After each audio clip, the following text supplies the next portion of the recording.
Hello, everybody, and God bless. Hope everybody's doing well. I know it's been a little bit since I've done a video. Just a lot of things going on. But regardless, everything's happening. Of course, we have the bombing of Israel that's occurred since the 14th of this month. And I don't know if any of you have Red Alert. I have Red Alert, I think, on my phone, and it just keeps going off and off and off. But with that, I was inspired to do this video about Isaiah 17 and called the Damascus moment or something to that effect. I was talking with a friend, Tim. You might know his channel, Tim Foster 405. We were just comparing some things, and it just struck a chord with me to go explore this chapter. I've done a series of war videos. I'll show those real quick here. So if you want to check them out, you can. And I do talk about Isaiah 17 as a type of a kickoff event. However, the Lord showed me much more with this video. So it's these videos here, World War III Biblical Possibilities. And but He showed me so much more since then. I'd also encourage you, since this is up here, this is going to tie in directly with Syria, the beginning. And those videos are located right here. Syria, the beginning, part 2, and Syria, the beginning. I didn't label it part 1. This one's really creepy. It's got this entity behind Obama. You can see it when I take the cursor off of it. In the White House window. And I go into that. You can kind of see some blue eyebrows there or whatever. And I did a video connecting that with the rabbit hole, right? With a video up here called Blue Eyeshadow. Some of you may have seen it. I'm not sure. Let's see where it's at. Yeah, right here. That blue eyeshadow. And I go through, like, what's up with this blue eyeshadow? What's up with this blue entity in the background? And just explore some possibilities with that. Anyway, so that's there. And again, Syria, the beginning would probably be a good one to watch since this is up here already. So what I was thinking of when I saw this, when I started reading Isaiah 17, that the Damascus moment is going to be an eye-opening event for everyone in the world. And obviously with the recent events that's going on, we know that de-escalation is probably not going to happen. Or if it does, then after the de-escalation, there's going to be a strike out of nowhere. And that's exactly kind of what the chapter really says, is this is going to come from nowhere. That there be trouble that night, and then in the morning, Damascus is gone. So, we could see some de-escalation of these rockets. I don't know. But it's going to come out of nowhere, I believe. So it happens to be the 73rd anniversary of independence for Israel. We've looked at 73, and in fact, I got a video on 73 in many different ways. Everything from, abortion to, I believe, Pennsylvania in 1973 had this huge explosion of UFOs, sightings, and Bigfoot, and just weird stuff. So the 73 goes back. Two different Greek words, or two different words here, the Greek and the Hebrew, a gathering of contest and an athletic contest, which reminds me of the race that we are running. You also have this girdle, so girt yourself up with truth. Just kind of like man up, get ready, because the struggle for the very soul is going to begin here very soon. A deep struggle. Obviously, we're facing trials and problems here in our current situations, but it's going to get much more in depth, obviously. So what it reminded me of was just girding ourselves up with truth, girding our loins up for the fight, as he tells Job, meaning people are going to be searching high and low for answers for what's going on and why this city is no longer in existence. Many have said that the rocket attacks falling. Okay, so let me get on this topic real quick. And I understand it's going to be a long video. I don't know what to tell you. This is what I'm led to put it all in one video, and that's what I'm going to do. But anyway, so many have said that the rocket attacks that are falling in Israel aren't real, or that there's a false flag going on, that they're not having ballistic capabilities. So I'm going to address this first, so that way it's out of the way, and hopefully we don't have too many comments about it, but we'll see.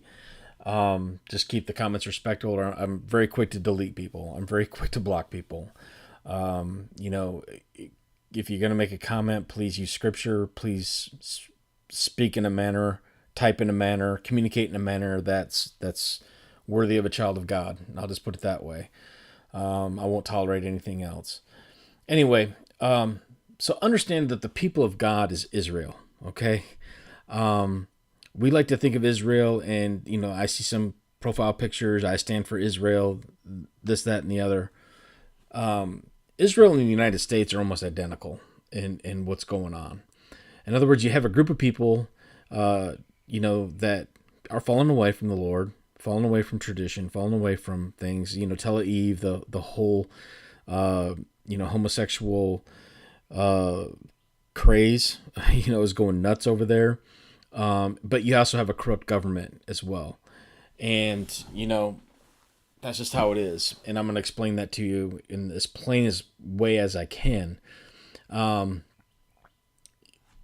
put Israel on the map, obviously, to build a nation, to show us what it takes to have a nation to follow him, his laws, his statutes, and he's purposed leadership. And we know that with Moses, with Joshua, all these people that have, David, all the leadership that's coming there. Nobody's perfect. Nobody is perfect. But this is not the Israel that we should be concerned with. Okay. The country in the USA are a lot alike. Prophetic words have stated that we are spiritual Israel. The best way I can say to cut to the chase on this is let's talk about Jesus in Israel. Okay, let's just lay that out on the line and say, what was the interaction with Jesus in Israel? So, what I found is this. Essentially, when you read the Bible, this is what you find. Jesus was found with the people or the government. Who did he hang with? Who was he with? Who did he talk to? Who did he heal? Who did he inspire? It was the people. The government was completely against him. Did he show love and compassion for the people or for the government? It was for the people.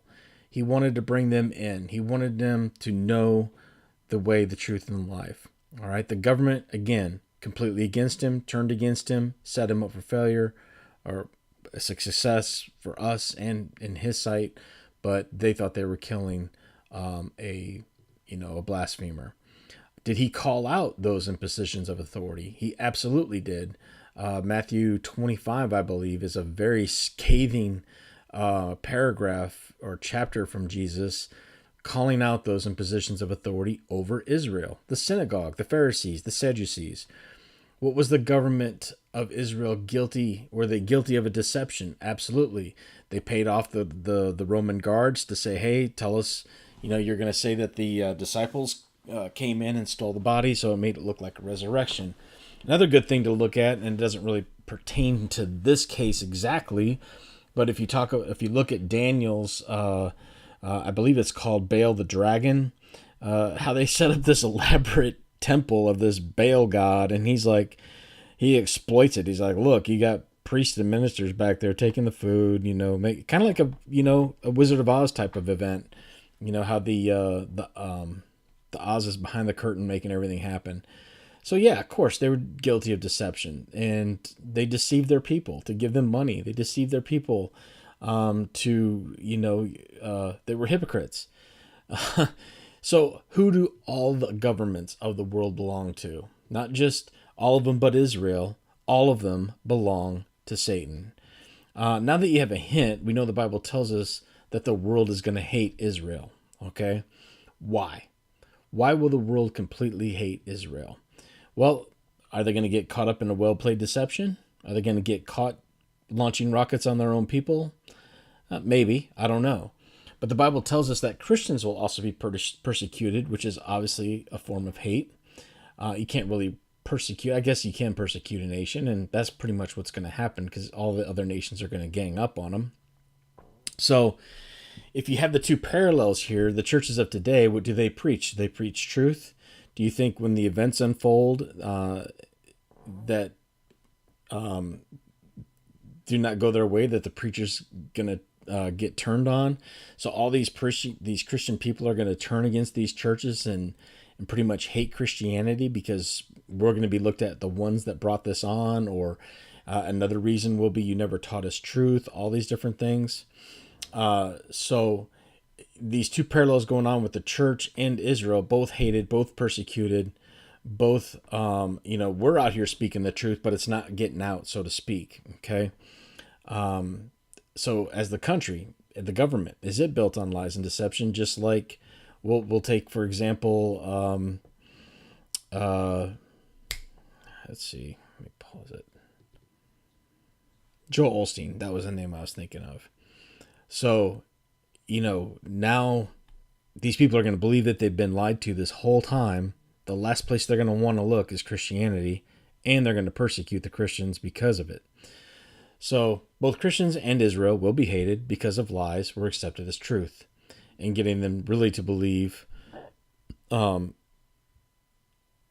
be a tough task. In other words, people like myself and other channels are going to have a hard time getting them to believe because I identify as a Christian. Well, so did Joel Osteen. You know what I mean? So anyway, don't let this piece of terrain over here define you. Let God define you. I'm Israel. If you're a believer, you're Israel. But my governor and prime minister is Jesus Christ, not anyone who's in position over there. So I stand for Israel. I stand for the people of God. I stand for the children of God. I stand for those that want to know God and their Savior, Lord Jesus Christ, and the Father. So to me, that's Israel. Okay? But yes, we do have a nation over there that was brought through all these things, but it has now become something that it shouldn't be. It's the same as it was back when Jesus walked the earth. All right? Okay, that's out of the way, the Damascus moment. If there's one prophecy that's easy to understand, one sentence, one verse about prophecy that's easy to understand, that's true, that will show you exactly what's going to happen, it's Isaiah 17, verse 1. And I believe this is by the Father's design. Absolutely. When the Holy Spirit filled Isaiah to write that, he knew exactly what he was doing. He knew exactly the time frame we'd be in. And it is a bold prophecy, in-your-face type statement. Okay? What I like about this chapter is the in-your-face prophecy, meaning there's nothing mysterious about it. There's nothing obscure. It's plain truth, and at least in verse 1. Just as Saul walked the road to Damascus and faced pure truth, the Bible, or Isaiah 17 is the same way. All right? The Bible does not, conceal things, as the Father doesn't want us lazy, but he wants us to look, dig, compare, and seek him on matters. But Isaiah 17 is a little different. The first verse, Damascus, the world's oldest continuing city, is taken. It's taken away from being a city. It shall be a ruinous heap. It's done. It's over. It's obviously nuked, I'm sure. So when this happens, when this occurs, there is no doubt the Bible predicted it. It was written. It's been there. People like me and you and other brothers and sisters are talking about it, putting it on Facebook. People will see it. And it's going to immediately snap in their mind that what's going on. As my friend Tim likes to point out, the illustration of the road to Emmaus. Jesus is walking to Emmaus. Two people are very upset. I can't believe this happened. I can't believe this is going on. And Jesus is like, what are you talking about? What things are you talking about? Well, don't you know, they just crucified the Messiah. And he kind of, not perturbed, but only in a way Jesus can do. He's like, kind of talking to them, like egging them on a little bit, like you should have, and he did this with Peter too, when he said, get behind me, Satan, is you should know the prophecies. You should know the prophecies. They're going to happen. They're going to occur. It's the way it is. It's going to happen. Just as Jesus came here to die for our sins, it was written in the prophecies. Had Peter understood that, he would not have said, no, this is not going to happen to you. We're not going to allow it, whatever. But Jesus knew the plan of the Father and was absolutely willing to fulfill that plan. But these guys were sleeping. They weren't awake. They should have known that Jesus, their Messiah, had arrived and fulfilled the prophecy spoken of him. And Jesus, obviously, if you've read the Bible, you know that the time of your visitation, you should know the time of your visitation. And he makes that very clear. So when this event occurs, there's not going to be any excuse, to my knowledge, that the Bible is the only book that makes this bold prediction of a city's complete destruction. I've never read the Quran. I don't know if it says anything about it. I've never read other biblical texts or other. I have read other biblical texts, but I've never heard anything from another religion saying that this city will be taken. And when this event occurs, there won't be any excuse. It's a prediction. It's been made. It's been talked about. It's going to be a very sobering moment. Silent is the sackcloth weaver is what Damascus means. It's funny, if you go to Wikipedia and you look up what Damascus means, again, the oldest city in the world, it says something like where rivers meet or something like that. If they were to write this, then obviously it would be a revealing of the truth in somewhat. So, take it for what it's worth.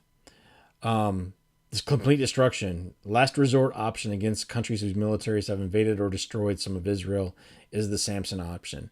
Am I saying this is it? No, I'm not. I don't know, but it's definitely a possibility, that's for sure. Massive retaliation under nuclear weapons, Israel's defense strategy. I kind of thought this. It's named Samson. He's tearing down the pillars here in the Philistine temple of Dagon. I believe the name of that false god was, or whatever. But anyway, when this occurs, all the lies that have been built on this world, the Babylonian system of in our politics, of our education, our medical, all the garbage of Babylon and the system of lies that it controls is going to fall as well. All right, with the same thing that happened over here with the false god temple and the false god temple here.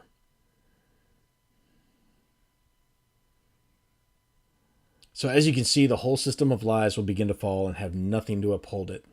When Jesus appeared to Saul, Saul had it going on. He's been commissioned. He's got a good amount of money. He's told to go out and hunt Christians, which is something he loves to do, obviously. He's promoted. He has people under him. He's given a charge. He's have everything he needs at his disposal. All he's got to go do is what he loves to do. Kill Christians. Persecute Christians. In his mind, he was doing God's will. He's living his life. He's driven. Gonna go do this. And it's everything's going great for Saul. From my experience in growing with the Lord, Saul represents those who are completely lost. They have no idea what truth is. They are as far from Christianity as you can think. There's something in the world. They are definitely something in the world. People look up to them, like them, will align themselves with them, whatever. But their soul is completely lacking. And when Damascus occurs, they're going to turn around completely, 180 degrees, and they're going to see truth. And that will be their Damascus moment. Those guys, I'm going to get off my little paragraph here, but those guys are going to be extremely powerful for God, as was Paul, who wrote over half of the New Testament. And they are going to be an instrument for the Lord in a mighty, mighty way. Because they are going to come to the realization that I came to, that this life is meaningless without Christ and without doing his will and without following him. It is completely meaningless. Everything passes away. So Paul comes face to face with the truth, the realization of the Lord. These people will feel, they will put them completely on fire. And this goes back to, I'm not going to get into it in this video, but you look at the palms and you look at, it basically means, just on fire. These are the ones that will be absolutely on fire for the Lord. Their Damascus moment. And Isaiah 17:7, in that day man shall look to his maker, and his eyes shall have respect to the Holy One of Israel. Same thing happened to him. He looked to his maker and had respect for the Holy One of Israel. I love how Jesus, when he appears to him, he doesn't say much. He's just like, why are you beating up my followers? What are you doing? And he's just like, what? It's an amazing story. I love that story. So this is verse 7. In verse 8, it continues that man will give up on his material things, the things that he has made with his own hands. Obviously, Paul did this as well. He went to the straight street where his eyesight was restored. He was able to see physically, but more importantly now spiritually. The past worldly success is now gone. It's vapor. It's disappeared. He now has meaning, a purpose, and he's on a spiritual mission focused on the Lord. Note how carefully the words that Isaiah uses here is maker. He sees his maker. All right, he didn't say he looked to his Lord. He'll look to his, he'll look to, whatever. Just says maker. And I think that's just amazing choice of words, because all past preconceived notions of life, evolution, Buddha, Muhammad, aliens is out. He knows who he's talking to. All right. He knows who his creator is. There's no doubt in his mind.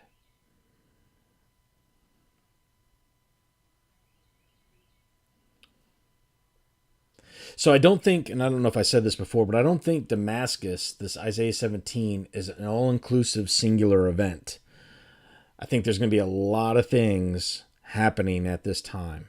Okay. And a study for you, if you want to get into it, is look for while she's in labor, or labor pains, or sorrows, or some of those word searches, because that all coincides with this event, which I'll show you at the end. But it's not just Damascus that's getting hit. There's a lot of things going on, and you'll see that here in shortly. So a lot of prophecies came out a while back. I haven't heard anything about it recently, but a lot of prophecies came back a long time ago, a few years ago, about a carrier or a ship from the USA being sunk.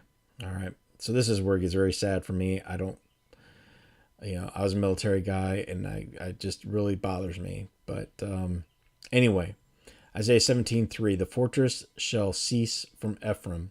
I'm not going to get into who Ephraim is, okay? Tim Foster's done that. He's pointed it to the USA several different ways, times. I'm completely convinced that USA is Ephraim. And, that's something you can look at on your own. But that's just my thoughts on it. That's how I'm going to treat it in this portion here. The fortress shall also cease. Not destroyed, not obliterated or forsaken. Cease means to disappear. It's gone completely. All right. Now, first off, you have to decide, well, what's a fortress? Well, fortress, if you look at the word, it's a castle, fortification, fortified city. Kind of goes along with that in the concordance. It does fit the bill of something that could be on land, but it also fits the bill of something that could be on sea. So let's talk about it for a second. So a floating fortress is also called an aircraft carrier or a city on the sea, as sometimes. I think there's a population usually around 5,000 people on board these ships. George Orwell in 1984 called them floating fortresses. He says he described huge military bases called floating fortresses, which guard strategic spots of the sea lanes. Now, keep this in mind. Strategic spots on sea lanes is very important. Okay, we'll talk about it here in a little while. But anyway, so that's just one, we'll chalk that up as a one clue. Another clue is Discovery Channel came out a while back about the carrier, the fortress at sea. You also have, just different pictures that depict it as a fortress at sea. These are some cutouts from prophetic words that I have that perpetuate this thought process on this verse. So prophetic alert, I saw an aircraft carrier sink. 8 prophetic voices seen aircraft carrier kit hit and sink. This is an article from a not sure what source it was, but it was an article interviewing a general from Iran saying that they are using top secret weapons that can sink U.S. warships with everything and everyone on board. Another one, a separate article, aircraft carrier sinking, warning dream. That was another prophetic word. So those have all came out as warnings. And, I'll call this one, this article, call it a sign. And I had 2 different articles on this. So they're out there. Okay. During the 6-day war, the USS Liberty was attacked by accident. As a military man myself, I would say this was no accident. It was attacked by 2, not 1, facet of the Israeli forces. Okay. This is a big screw up. Okay. It does not happen. It does not happen. But what my point is with this, and I'll get into what actually happened is this, are we setting up Iran to be our quote unquote enemy? So that would Israel institute a false flag or something of that nature to draw us into war? Something to think about if they're bombing their own people with, the missiles we talked about. I don't hold anything tightly and I don't hold anything too loosely. I keep it all kind of swimming. And things like this just catch my attention and, make me think. Would Israel do it to draw us into war? Would Iran do it? The Iran is painted as such a picture on the news as a horrible, horrible, horrible country. They hate us. They want to kill us, blah, blah, blah. What do we really believe? Is it really like that? The beast has 10 kingdoms. And we might not have an Antichrist on the scene right now, but there's one working behind the scenes. And I can tell you that he's aligning those 10 kingdoms. So anyway, something to think about, right? It's not something necessarily to lock in a vice grip and say this is what's going to happen, but it's something to think about. So the USS Liberty was attacked by accident by Israel, okay, during the 6-day war. I don't think it was an accident. I just don't see how this can happen. I don't. It was an attack on a U.S. naval technical ship, research ship, by the Israeli Air Force, fighter aircraft, as well as Navy torpedo boats during the 6-day war. They killed 34 people on board and injured, I think, 170 people. It just doesn't seem logical to me that 2 separate groups, Air Force and Navy, would attack this ship as without some sort of knowing what they were doing. Israel apologized for the attack, and they ended up giving us money for it. And I believe the members' families received some sort of compensation as well. Something to think about. I'll leave it out there as that, okay? The remnant that's in Syria at the time when Damascus is destroyed, and also the kingdom. So the kingdom's going to be, Assad, all those guys going to be destroyed. But the remnant of Syria will be like the glory of the children of Israel. And I thought of immediately the guys in the fiery furnace. They're going to be divinely protected by Psalm 91. The glory of the children of Israel, put in the fiery furnace in Babylon. Psalm 91, 1,000 may die at your side, 10,000 at your right hand. Seems to fit perfectly in this scenario. This also tells me that this strike will have 0 warning as people have not fled the area. Now, later in the chapter, when we start to unravel the chapter a little bit, you'll see people leaving and running, leaving cities in droves. This tells me that Damascus is definitely an event that will catch everyone by surprise and throw everyone for a loop as to what's going on. Re-emphasizing again, the whole point to this study is calling Damascus moment.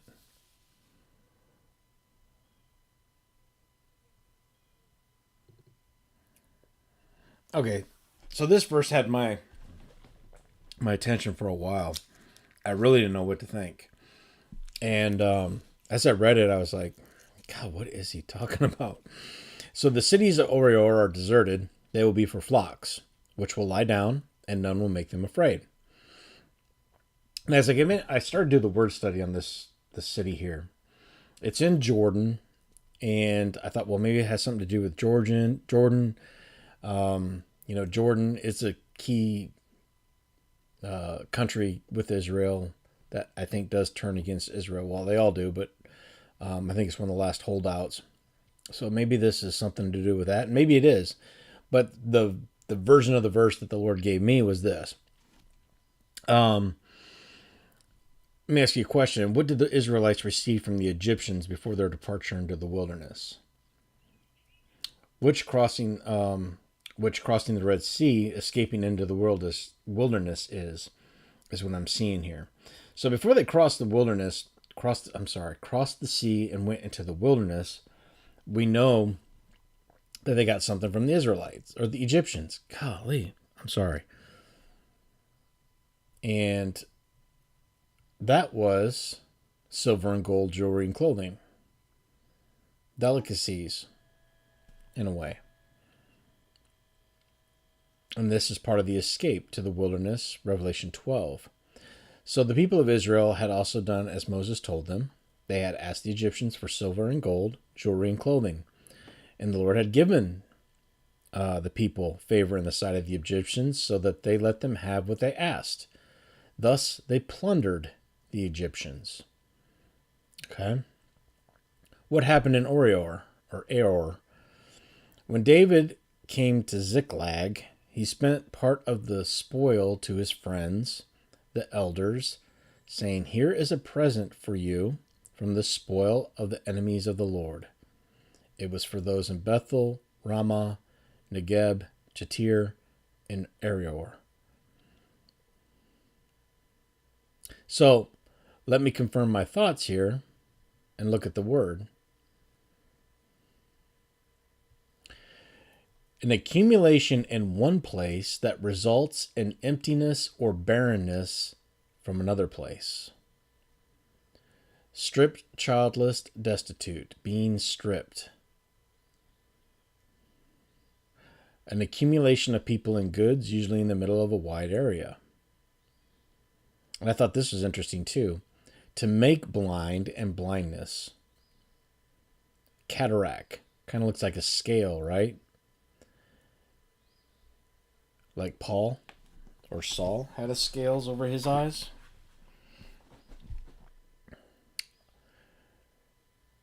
To rouse yourself, blah, blah, blah. Excite, believe, bear. Anyway, this tells me that this is going to happen here on earth for us. Because what's a flock? We're part of a flock. So these are new flocks, so they will be for flocks. They've taken spoil, given it to the flocks. They're going to lie down and rest, and none shall make them afraid. Are these people that are waking up going to receive these? I'm sorry, guys, I dropped something.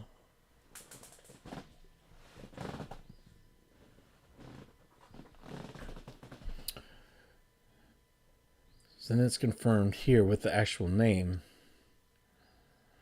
So the Lord knows we've been taken captive by this wretched system, and yes, he's going to judge, but he's also a God of mercy, and I think what we see here is exact truth. Spoil is going to be taken from the elite and given to the flocks, and they will receive sight, and those unrepentant will receive blindness, opposite of Saul. Skin forming over the eye. He's going to blind the wicked.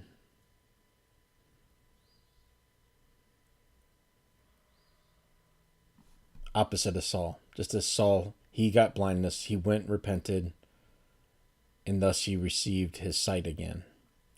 Their wickedness will now increase, but the Lord's flocks will rest, and none will make them afraid. I thought that was pretty cool.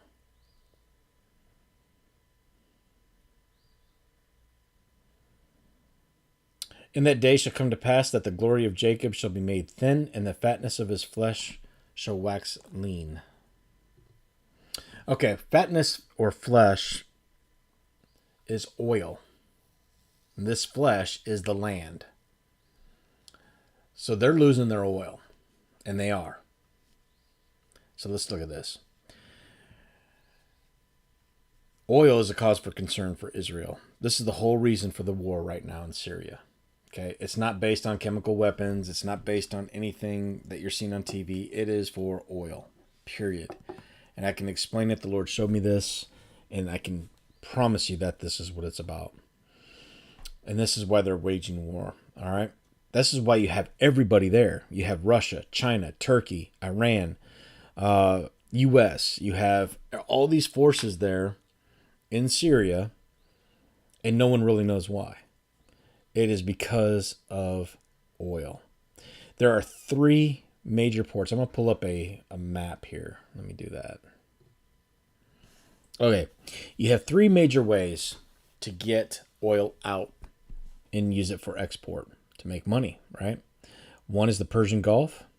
The other is the Red Sea. And the other is the Mediterranean Sea. That's it. Okay. Over here in Iran, you have Kuwait, one of the most expensive. Iraq, Iran, Bahrain, all this area right here is, and I can't blow this up anymore, but is all the, it doesn't go any bigger, all this wealth. Okay, then you have the Strait of Hormuz. Something's going to happen here at the Strait of Hormuz. And Elam sits right here. Now, the Bible talks about Elam being destroyed. I believe that that's going to cause fallout in this sea, which will make it impassable. You won't be able to export through here anymore. It'll be done. Over here sits Mecca. Now, Babylon is destroyed. Many people say Babylon is the Roman Catholic Church. Babylon is Mecca, or Babylon is this or that. It's all of it, okay? And they all are going to get destroyed. And this is going to shut down the Red Sea. You also have a war between Ethiopia and Egypt concerning the Nile River Dam. Ethiopia down here is damming the river and it's causing problems up here in Egypt. So they're going to probably have issues back and forth here as well. I think they come to agreement. I'm not sure. I'd have to look. But that's going to shut down this Red Sea. All right. Again, Mecca sits very close to the ocean. So if it gets nuked, and I believe it's going to be nuked by Iran, that will shut down the Red Sea for export, which leaves this right here, this choice land for oil export and oil to go out the Mediterranean Sea. You have Russia up here in the Black Sea trying to gain terrain here. I believe that's so they can launch an attack easy here on Israel with the Gog-Magog war with Turkey. All right. Otherwise, they got to go through here. There's just no territorial way to do it unless they can launch from here. Essentially, if they put ships in the Black Sea, they'll be able to reach. I believe, and I might be mistaken on that. Israel. Okay. Either way, and then there's also Cyprus, which the Russians are also interested in Cyprus as well. So everything's getting moved into place. But that leaves the only way to get oil out is through the Mediterranean. That was the point there. Okay. Called key terrain. Syria is key terrain. Syria and Israel share highly disputed land called the Golan Heights. The Golan Heights is full of oil. Israel already knows this, and they're bucking up the war drums to obtain that oil in the sea route of the Mediterranean to free and clear and export it. So that's the big picture of what's going on. if you look at Israel to get where do they get their oil, if you're selling, they're buying. In other words, they got an oil shortage. They got problems, and going to war takes a lot of oil. Okay, so they did rely on Russia, and now Russia is not really. I don't think from one of the articles which I read is not exporting oil to Israel. They get it from a peace treaty that they signed with Egypt, but Egypt also has they're kind of shorting them on the oil as well, but they get a lot of it from the Sinai Peninsula there.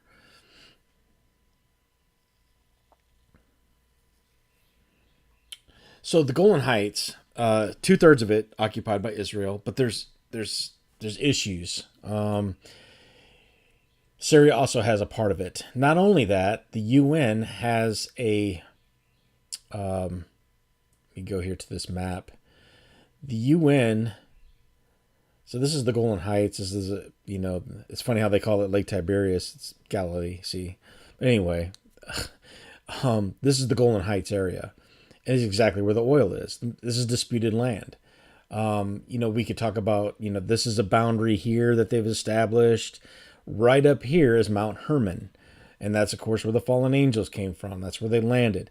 Guess what sits on top of Mount Hermon? United Nations. So there's the United Nations here. There's about 30,000 Syrians in here. You have Israel in here. So yeah, this is the key terrain. And oh, by the way, where does Damascus sit? Right there.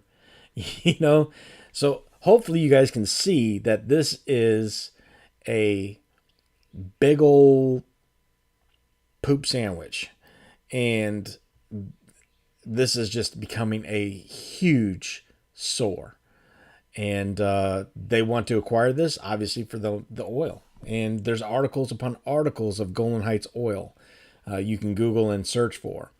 I think up here I kind of get into, I don't want to waste a whole lot of time here because you can download the document and look at it yourself. But they use 3/4 of it is imported oil from the Kurdish area, Iraq. They get some from Iraq, that's true, but also Egypt. And but as the constraint of the rise of Islam goes greater, they're cutting them off, because if they can cut them off, then that they can't use it for war. So, it's kind of smart thinking by the Arabs, cutting them off with the oil, then they can't fight. So that's why, obviously, this area is huge, and why they want it is so that they can go to war. In that day shall strong cities be as a forsaken burrow, and the uppermost branch, and they left because of Israel, and there shall be desolation. The tension is at an all-time high. Every country almost, there will be rumors of war. At this point, a breach for wars will definitely be open. Nation will seize this opportunity to wage war against their enemies. Strong cities, we talked about how many different cities are also included in this. Not necessarily attacked maybe, but definitely, very strong, like, oh my gosh, what's next? What's going on? Who's going to attack next? Are we in trouble? But it says here, I believe this verse is saying to the people, will leave the cities in large droves. I believe they're going to get out of this large cities. This is how God has mercy. I mean, he's going to destroy New York. It is going to happen. And I believe this is how the Lord is speaking to them about get out. And it says here, because they left because the children of Israel. And I wonder if that's because of warnings that we've been giving. I don't, it's just something that's nice to think about. Maybe due to the warnings that have gone out in the past. With this, obviously, a lot of looting and rioting, all this stuff, our domestic issues are going to be on the rise. And it's going to go to a whole new level. It's going to become an every man for himself type scenario. Not necessarily war exactly on our soil yet, maybe, but definitely on the horizon. Now, this verse right here still has me a little slipped up, but I think I got some of what's going on. So we talked about how those who are having Saul to Paul moments are happening. People are waking up. Some are going to completely forsake the Lord and the Father and Jesus, because thou hast forsaken thy God of thy salvation, and hast not been mindful of the rock of thy strength. We know that's Jesus and the Father. Therefore shalt thou plant pleasant plants, and shall set it with strange slips. So let me read this, because I had to kind of go into the concordance and look at everything here. These will be those who do not look to the Father or Jesus Christ for refuge during this time. The planting of the pleasant plants set on strange slips, that should be slips, I'm sorry, will be the beginning of the great deception of the fallen. Strange slips is adultery to another branch or vine. Okay, we know that Jesus is the true vine, and we are his branches that bear fruit.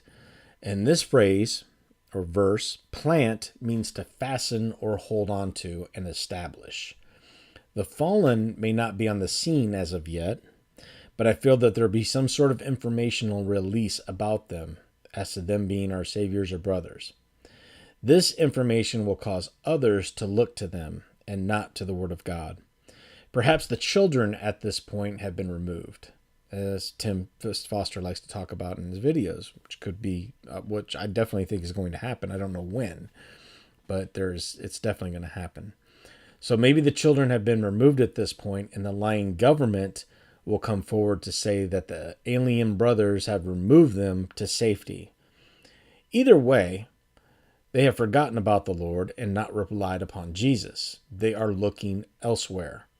This verse actually goes on saying that this fallen relationship will grow quickly, but with its quickness, the harvest of souls will bring a day of grief and sorrow to them. So I know there's much speculation with that, but that's what I gathered from the concordance, is that these are the fallen, that they are starting to look elsewhere. And I belong to a few like alien pages on Facebook just to help share the gospel. Like, hey, you might want to look at this or look at that. And they are like just on pins and needles waiting for the aliens to show up. It's ridiculous. So I can imagine something happening, them maybe doing a quote unquote good thing by taking the children, and which of course the Lord has actually taken, not them, and getting support from those who no longer look to the Lord or to Jesus Christ, and they have planted these, made these, what were they called? These plants. So it's a fastening is what it comes back to, with an adulterous. This is an adulterous vine. So anyway, something to think about. That's what I gathered from that verse. This is pretty self-explanatory. The United Nations shall rush like the rushing of many waters. Everyone's going to rush to the UN, what's going on. I can imagine the chaos that's going to be happening in there. God will rebuke them, and they shall flee far off and be chased as the chaff of the mountain before the wind, like the rolling thing before the whirlwind. Now, this is where it gets pretty interesting, and that's why you need to watch the other videos. It shall be when the harvestman gathers the corn and reaps the ear with his arm, and it shall be he that gathers the ears in the valley of the Rephaim. Our nation under Barack Obama came forward and announced the U.S. involvement in Syria on September 10th, 2013. On the 8th of September 2013, there was a sign in the heavens that appeared matching this scripture exactly. A harvestman gathers ears with his arm using a sickle. The sickle and the new moon are almost identical. Okay?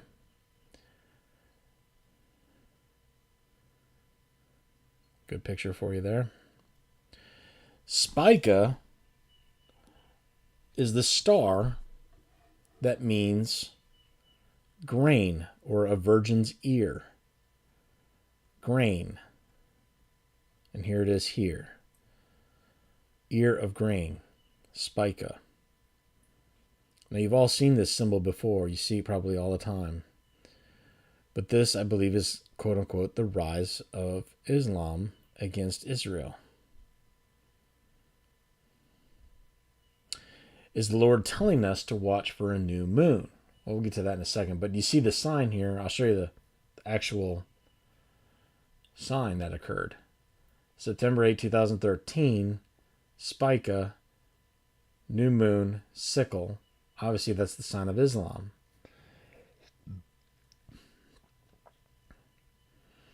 So is the Lord telling us to watch for a new moon? I would suggest you do a study on new moon in the Bible.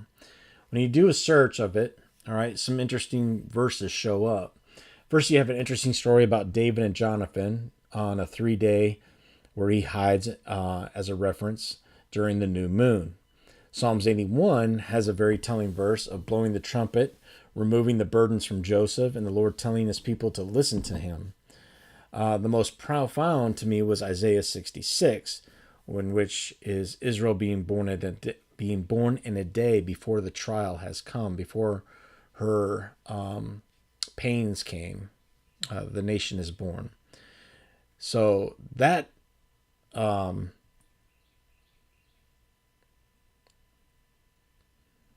meaning birth, that should come to pass from one new moon to another. So it says, let me pull that verse up so you can get an understanding of what I'm talking about and make it a little easier. So this is people that don't like to look at a pre-trib rapture will totally disregard this. To me, it's as plain as day. Before she travailed, she brought forth. She delivered a man-child. Before she travailed and brought forth a man-child. Who's heard of such a thing? Who's seen such a thing? Shall a nation be born in one day? For as soon as Zion then travailed, she brought forth her children. Okay. Anyway, come down here, and it talks about this all these events that are occurring. But you come down here, and it says, and it shall come to pass from one new moon to another. So it started with a new moon. Is it going to finish on a new moon? Something to think about. And then in Colossians 2:16, new moons are a shadow of things to come. Anyway, what I like about the last part is really cool. Because when I looked at this verse, I kind of skipped over. I was like, yeah, the Valley of the Rephaim, yeah, whatever. I really didn't pay too much attention to that. I was like, okay, so yeah, that's what he's talking about is Valley of the Rephaim. But then the Lord's like, go take your time and go look at it. And I Googled it and started looking at it. And this is pretty cool. So the Valley of the Rephaim is where David had 2 victories over the Philistines. And he was just anointed, okay? He attacked from the front, and then he attacked from the rear, okay? And then when he did that, he called the name Bel-Perazim. And David came to Bel-Perazim, and David smote them there, and said, the Lord has broken forth upon my enemies before me, as the breach of waters. And then he called that name Bel-Perazim.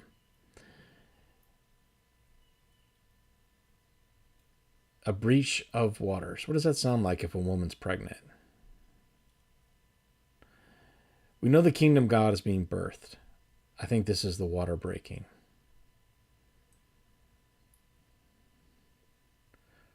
Rupture of membranes. The rupture of the amniotic sac occurs either during or at the beginning of labor.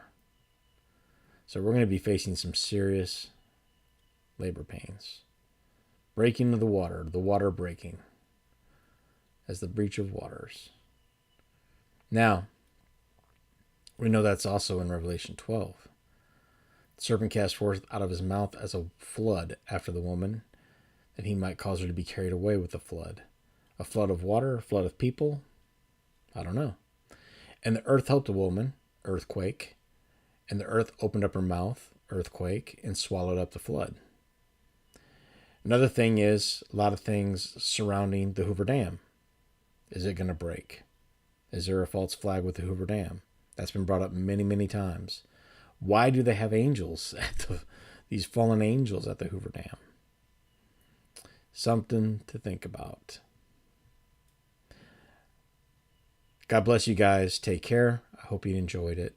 And please pray over information, all information, and ask for the truth. I'm just trying to show what I learn. See what he shows you. God bless you guys. Take care.